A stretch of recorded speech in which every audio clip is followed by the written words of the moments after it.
Hello everyone, welcome back to the channel. Today we are starting Economics Chapter 1 Introduction to Microeconomics. In this chapter, we will understand what economics is, what microeconomics studies, the central problems of an economy, and the difference between microeconomics and macroeconomics. So let's begin. Introduction to Microeconomics. Microeconomics is the branch of economics that studies the behavior of individual economic units. The word micro means small. It studies consumers, firms, industries, markets. Microeconomics focuses on individual decision-making rather than the whole economy. Who does microeconomics study? Consumer. A consumer is a person who purchases goods and services to satisfy wants. Microeconomics studies consumer choices, consumer preferences, demand for goods. Example, why does a consumer buy one product instead of another? Firm. A firm is a business organization that produces goods and services. Microeconomics studies production decisions, cost of production, profit maximization. Example, how many products should a company produce? Industry. An industry consists of many firms producing similar products. Microeconomics studies competition among firms, industry output, industry pricing. Example, the automobile industry includes many car manufacturers. Market. A market is a place where buyers and sellers interact. Microeconomics studies demand and supply, price determination, market equilibrium. Example, why do prices rise when demand increases? What is economics? Economics is a social science that studies how people in society use limited resources to satisfy unlimited wants. Every human being has many wants such as food, clothing, education, healthcare, entertainment, and a better lifestyle. However, the resources available to fulfill these wants are limited. Because resources are scarce, people must make choices. Economics helps us understand these choices and how resources are allocated efficiently. Simple example, a student has 100 rupees but wants to buy books, snacks, and stationery. Since money is limited, the student must choose what to buy first. This is economics in everyday life. What is an economy? An economy is a system through which goods and services are produced, distributed, and consumed. It includes consumers, producers, businesses, markets, and the government. The economy determines what goods are produced, how they are produced, who receives them.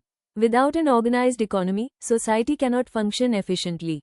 Economic problem. The economic problem arises because unlimited wants, human wants never end. Once one want is satisfied, another appears. Limited resources. Resources such as land, labor, capital, and money are limited. Alternative uses. Resources can be used in different ways.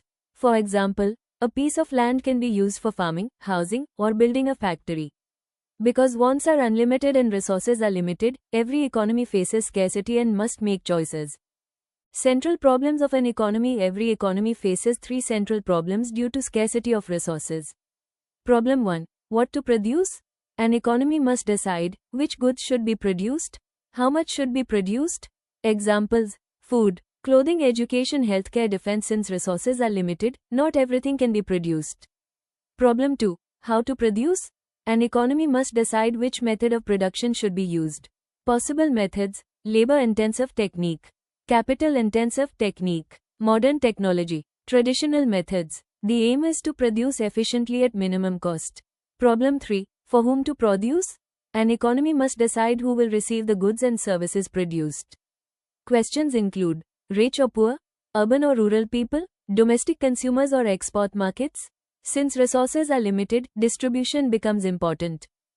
Microeconomics vs macroeconomics. Microeconomics studies individual units, focuses on consumers, firms, industries, and markets. Determines prices of commodities. Studies individual decision making. Macroeconomics studies the entire economy, focuses on national income, inflation, unemployment, and economic growth. Deals with overall economic performance. Helps in policy formulation. Example, microeconomics, price of a mobile phone. Macroeconomics, inflation rate of a country. Positive economics. Positive economics is based on facts and cause and effect relationships. It describes what actually is. Example, if the price of a product increases, demand may decrease. This statement can be tested and verified. Normative economics. Normative economics is based on opinions, values, and judgments. It describes what ought to be. Example, the government should help poor people. Different people may have different opinions about this statement. Why study economics? Economics helps us make better decisions, understand markets and businesses, understand government policies, use resources efficiently, build careers in finance, banking, business, and public policy. Quick recap. Let's quickly revise. Wants are unlimited.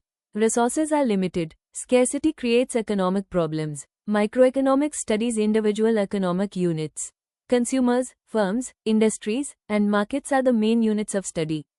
Every economy faces three central problems: what to produce, how to produce, for whom to produce. Positive economics deals with facts. Normative economics deals with opinions. So friends, this was the complete Chapter 1 Introduction to Microeconomics. If you found this explanation helpful, don't forget to like, share, and subscribe. In the next video, we will continue with more economics concepts. Thank you for watching.